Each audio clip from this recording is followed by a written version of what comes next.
I'm going to take you guys on a little tour of how I map out my letters and I create some really interesting light and shadow.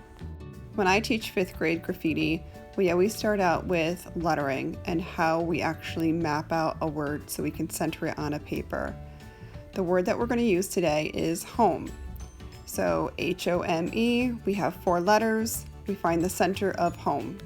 Next, I find the center of the paper and make a little mark.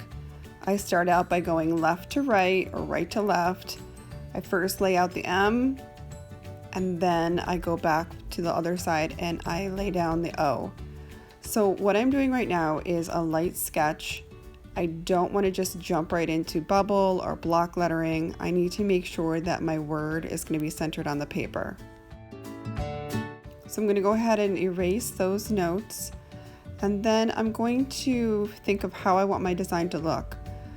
I could look up on the internet a really interesting font. That's what I actually did for my bubblegum font. But for this one, I want it to be original and I want to do block lettering to make this home actually look like a house. All we're doing is simply going around what I call the bones and the skeleton of the word. So the original sketch I call the skeleton, and we want to get rid of those bones later, but right now we're kind of building around them little bodies of letters. So these can be stylized, these can be angular, they can have little arrows at the end, they can be bubbly. It's totally up to you how you create your graffiti lettering. And the best thing about graffiti lettering is that it's not wrong. However you do it, it's going to be amazing.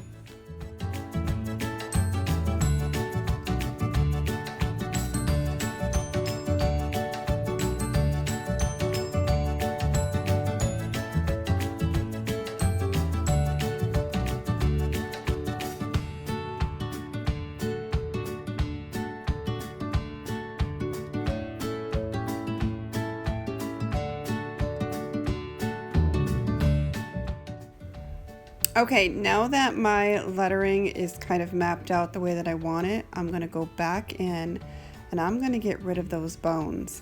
I get to actually erase those really nice light sketch lines that represent the letters that I originally drew out.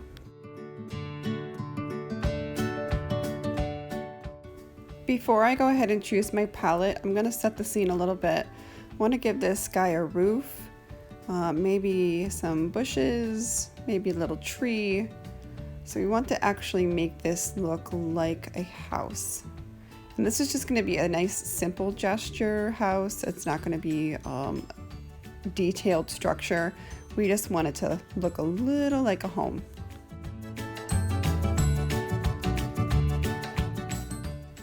We can even add a couple of windows. You know what? If your word, let's say, was tiger, maybe you could do some tiger stripes on your word.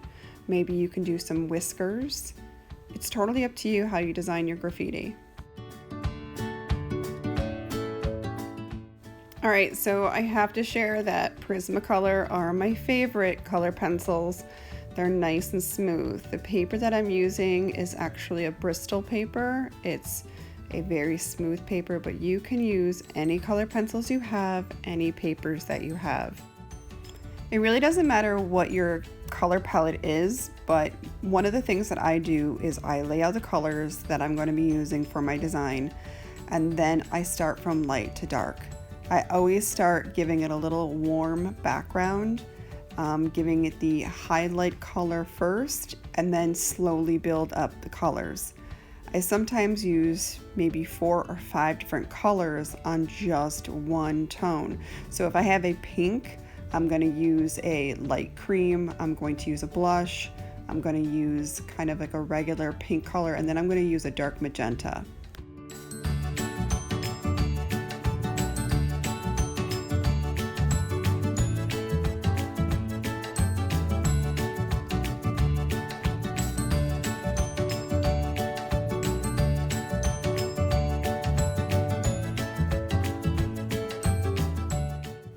If the light is coming from the top right corner of my workspace, I'm going to really press a lot harder on the bottom left of my letters.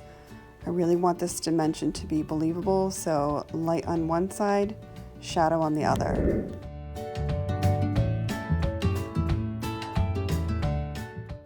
I'm going to go ahead right around here and add some lines to show some siding. Now I'm not going to get out a ruler and I'm not going to make sure that these are all perfect, but I'm just going to throw some horizontal, kind of like a little impression that there's some siding going on here. Now that I have a gesture of my siding, I just want to move around the page a little bit. Sometimes if I feel too stuck on one section, I move away from it. And so I'm going to add a little bit of grass, maybe some green to the tree, maybe even add a little bit to the roof or the sky. Again, I always start with my lightest value of the green.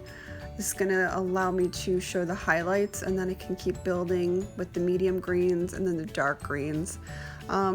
This should be a kind of like a slower process, so we don't want to just throw green on there and say, oh, I'm done. We want to actually kind of build up the values.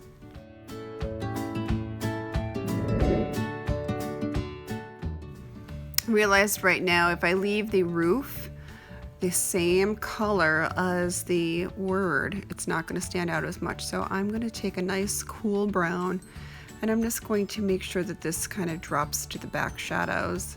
I want this to be kind of like the background of the house, and the words really kind of stand out and are the focus.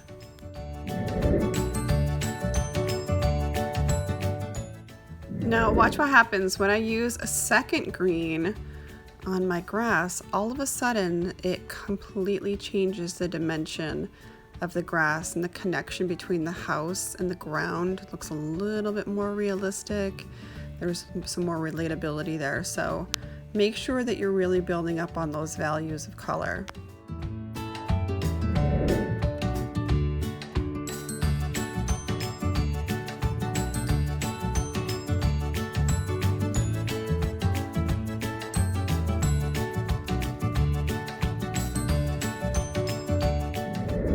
Now, we could totally just stop here, but we're not gonna. We're gonna see how far we can push our darks. So we're gonna go back in and do an outline on our lettering and see how that looks. After we do the outline, we're gonna maybe throw down a little shadow. Now that I finished the walkway, I'm gonna go back and give it a little bit of shadow. I'm kind of playing with the 2-dimension, 3-dimensional illusion. I'm just giving a shadow wherever I know graffiti would show some letter shadowing. So once I create that shadow underneath, it really does create the illusion that this is something that does have a mass, a weight to it. So this is a really cool trick, and it's so easy to do. Okay, so unfortunately my phone died, but I want you guys to look at the bottom of each letter. I added shadowing with some reflective light. So I want you guys to make sure that if you wanted to do some shadowing on the letter to make it look a little bit more like a form than a flat 2-dimensional plane, you would add a little bit of that shadowing right at the bottom, and the shadowing doesn't go right to the outline. Leave a little reflective light.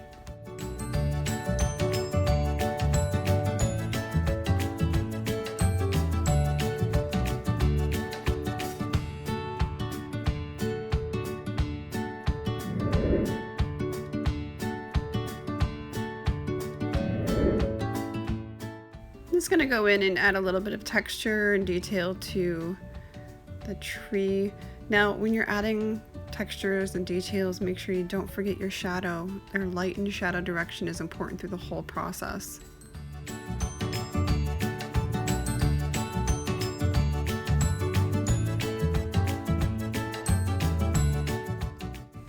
All right, I'm going to add some whimsy. I'm not good at whimsy, but I'm going to add some. How about a rickety old little porch? There we go. Oh, whimsy is so hard. There you go. We've got our front porch.